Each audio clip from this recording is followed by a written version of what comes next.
faire en sorte de transporter à l'UNESCO les produits et les services culturels. La culture ne serait pas un bien commercialisable, comme les autres, et donc on permettrait, pour les biens culturels, de pratiquer la discrimination entre les créateurs domestiques, par exemple, et les créateurs étrangers. Vous voyez? Ça, c'est en train de se discuter. C'est pas du tout gagné, hein? C'est pas du tout certain que celle-là va être gagnée. Après ça, il va y avoir indiscutablement à l'OMC une crise au sujet de l'éducation. Comme l'éducation est de plus en plus privatisée, est-ce que c'est un bien commercial, commercialisable? Si ça l'est, ça passe sur juridiction de l'OMC. Donc, non-discrimination. Vous voyez ce que ça veut dire? Après ça, il va y avoir la santé. Parce qu'elle aussi se privatise de plus en plus à travers le monde. Puis après ça, il va y avoir, à mon sens, la chose la plus dangereuse qui soit, l'eau. Est-ce que l'eau va être considérée comme un bien commercialisable? Et donc assujetti à la non-discrimination. Vous avez une idée de ce que c'est susceptible de représenter, d'ailleurs, ça. Toutes ces choses-là, ça nous concerne tous les jours, ça. Ça, c'est des débats de cette année, puis de l'année prochaine, puis de l'autre année après. Et le Québec n'est pas là. Le reste du monde, il y a de plus en plus de pays qui viennent des pays indépendants. Tout le monde comprend à l'heure actuelle, à travers le monde, que l'État-nation, l'État qu'on contrôle, c'est notre meilleure protection contre les dérives de la mondialisation, contre les dangers de la mondialisation. C'est quand on a son propre gouvernement qu'on peut se défendre, parce que là, on peut y aller, savoir ce qui se passe, puis voir comment, qu'est-ce qu'on fait à l'égard du consensus. Est-ce qu'on travaille dans le même sens ou si on cherche à faire qu'il n'y en ait pas? Et à l'heure actuelle, on ne peut pas faire ça. Et il y a des scènes, moi, qui me touchent au cœur là-dedans, comme par exemple au moment du sommet des Amériques, à Québec. 35-40 000 personnes circulent dans la basse ville et demandent quoi?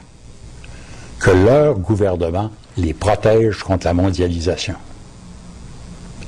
Et leur gouvernement, il n'est pas dans la salle, dans la haute ville. Il se manifeste seulement par un panneau lumineux. C'est le gouvernement du Québec qui est pas à la table.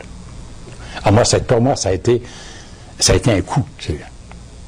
Et c'est dans ce sens-là où il faut absolument, c'est nécessaire que le Québec ait sa souveraineté.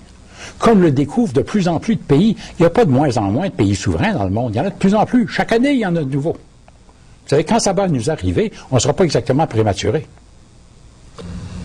Dans ce jeu des alliances, est-ce que les pays de moyenne taille comme le Québec ou les petits pays peuvent croire en certaines coalitions qui peuvent être efficaces?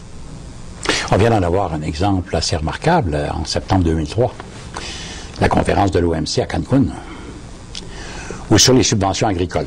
On discute de subventions agricoles. Et là-dessus, l'Europe et les États-Unis ont pris la même position. Ça, normalement, ça passe. Ça, c'est tellement fort qu'on ne peut pas s'opposer à ça. 4 petits pays africains. Le Mali, le Bénin, le Burkina Faso et un 4e, je ne me souviens plus. Producteurs de coton. Protestent parce que les subventions de l'Europe, en Espagne et en Grèce, et surtout des États-Unis à 25 000 producteurs de coton seulement. Ces subventions-là les démolissent, les 4 petits pays. Ça bousille complètement leurs exportations, leur capacité d'exporter dans le monde. C'est 4 des pays les plus pauvres du monde, tu comprends? Les Américains et les Européens refusent de bouger. Ce à quoi ces 4 petits pays vont avoir l'appui du Brésil, de l'Inde et de la Chine. Et vont torpiller la conférence complètement. Moi, à ma connaissance, dans ces négociations internationales, c'est la première fois qu'un front commun des États-Unis et de l'Europe était battu. Et ça vient de 4 petits pays producteurs de coton, parmi les plus pauvres du monde. C'est une belle histoire. Et donc, on peut croire que le Québec, qui n'est pas un petit pays, non, pas du tout. serait même à l'aise pour développer des alliances avec des... Ben, pas mal plus à l'aise que la plupart des autres pays membres.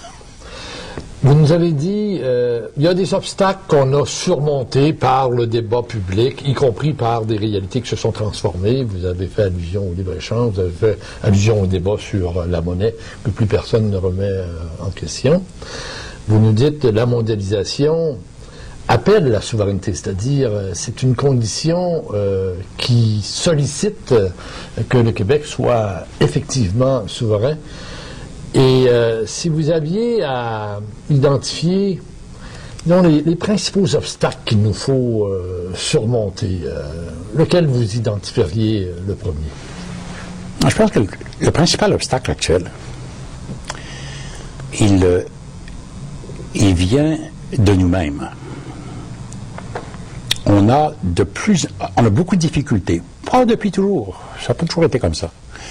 On a beaucoup de difficultés à discuter du Québec dans sa totalité. À comprendre un problème québécois et à envisager une solution québécoise à ce problème. Ça donne lieu à certains moments à des aberrations. Par exemple, les garderies à 5 $.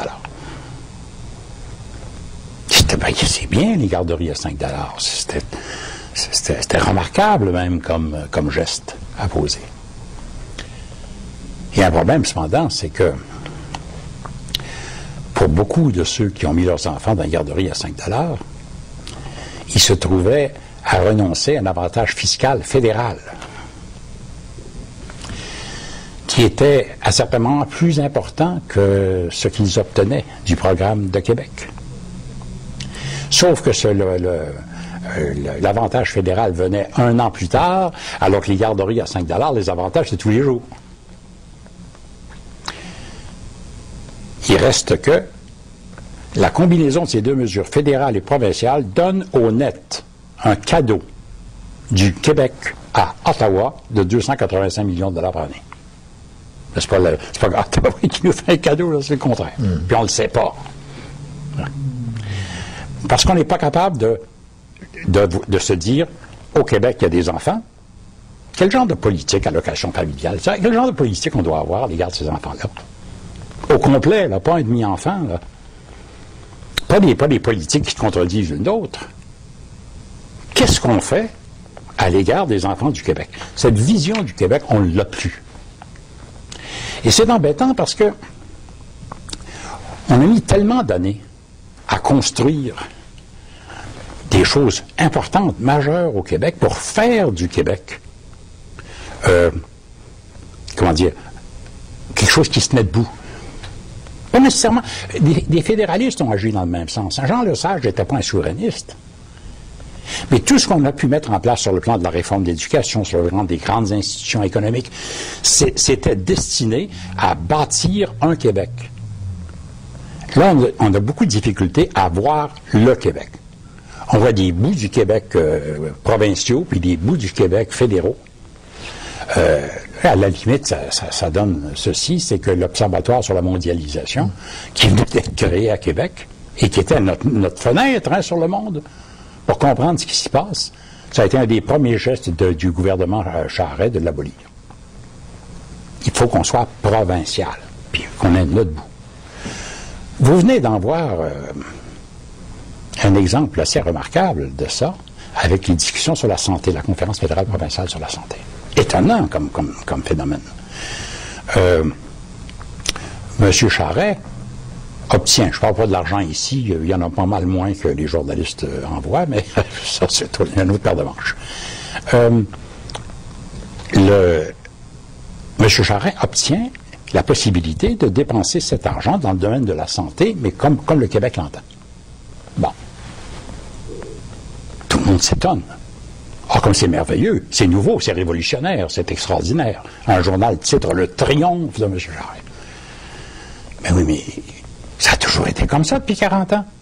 En fait, on pourrait même remonter à Duplessis et sa création du ministère du Revenu. Le Québec, dans les faits, a toujours été différent du reste du Canada, en fait, depuis